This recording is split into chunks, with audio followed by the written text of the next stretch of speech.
একটা সংগৃহীত লেখা বন্ধুরা, নারীকে নিয়ে এত ভালো লাগলো। লেখাটি রুমা সর্দারের, আমি একটু শেয়ার করে নিচ্ছি। উনি বলছেন, নারীর মনের ভাষা বুঝুন, তাকে আগলে রাখুন। নারী যখন অভিমান করে, তার রাগে, অধিকার বোধে, ভালোবাসার দাবিতে, সে তখনও কিন্তু আপনার। যতদিন সে ঝগড়া করে, চিৎকার করে, আপনাকে নিয়ে বিরক্ত হয়, ততদিন সে আপনাকে নিয়ে ভাবে, যত্ন নেয়। কিন্তু একবার যখন তার আত্মসম্মানে আঘাত আসে, অবহেলার ভাবে সে নীরব হয়ে যায়, মুখ ফিরিয়ে নেয়, তখন তাকে কিন্তু আপনি কোনোদিনই আর আগের মতো পাবেন না। যতই চেষ্টা করুন, তার মনের দরজা বন্ধ হয়ে যাবে। হাজার কান্নাও কিন্তু তাকে আর তখন ফেরাতে পারে না। ভালোবেসে আদর যত্ন করে সে কিন্তু আপনার যখন খেয়াল রাখে, কিন্তু তারপরে যদি তখন আপনি তার আত্মসম্মানে আঘাত করেন, তাহলে কিন্তু সেই মনটা আপনি আর ফিরে পাবেন না।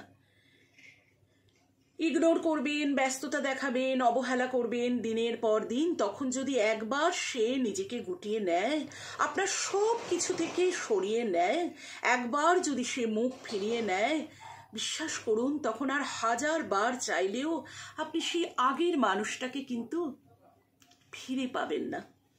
হাজার কান্নাকাটি করলেও তাকে কিন্তু আপনি আর ধরে রাখতে পারবেন না। ওই যে কথায় বলে না, নারী খোপার মতো বেঁধে রাখতে পারে, সেই নারী খোলা চুলের মতো কিন্তু ছেড়েও দিতে পারে।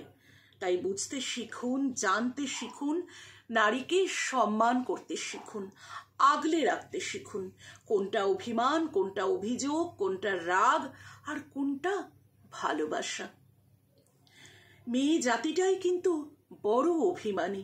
কোনো নারী জাতি কিন্তু সম্মানের জিনিস, কারণ সে আপনার মা, সে আপনার বোন, সে আপনার বান্ধবী, আপনার গার্লফ্রেন্ড, আপনার স্ত্রী, আপনার সন্তানের মাও কিন্তু এই নারী। তাই নারী যতক্ষণ সে, ততক্ষণই কিন্তু সে নিজের সবটুকু নিংড়ে নিয়ে মমতা দেয়। রাগে, অভিমানে, ভালোবাসার দাবিতে তবু কিন্তু সে পাশে থেকেই যায়। কিন্তু নারীর মনে যদি আঘাত দেন, তাকে অবহেলা করেন, তার সম্মান কেড়ে নেন, তাহলে কিন্তু নারী সরে যায়, মুখ ফিরিয়ে নেয়।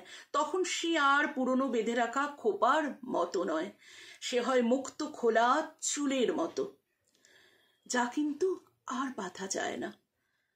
যতবার কাঁদো, নারী কিন্তু আর ফিরে আসে না। নারীর হৃদয়ের সেই মায়া আর কিন্তু তখন তোমার নয়।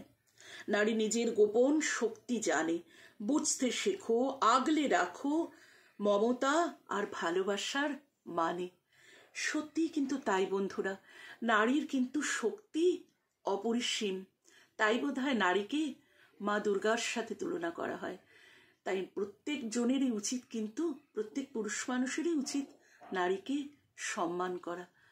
এটা কথাতেই বলা হয় যে নারী কিন্তু, এটা আমার ব্যক্তিগত পড়াশোনা থেকে বলছি, নারী কিন্তু বন্ধুরা ঘরের লক্ষ্মী বলাই হয়ে থাকে। সেটা হাজবেন্ড হোক বা যার বোন আছে, কন্যা আছে, নারীকে কিন্তু তুমি যত সম্মান করবে, যত তুমি তাকে আদর যত্ন করবে, যত তুমি তাকে ভালোবাসবে, তোমার জন্য সে যদি হাসে, তাতে কিন্তু তোমার সংসারেরই উন্নতি হবে।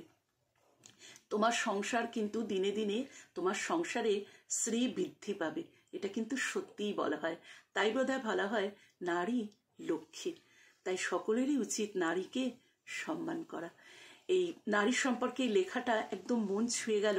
পরের অংশটা ব্যক্তিগত উপলব্ধি থেকে একটু শেয়ার করে নিলাম।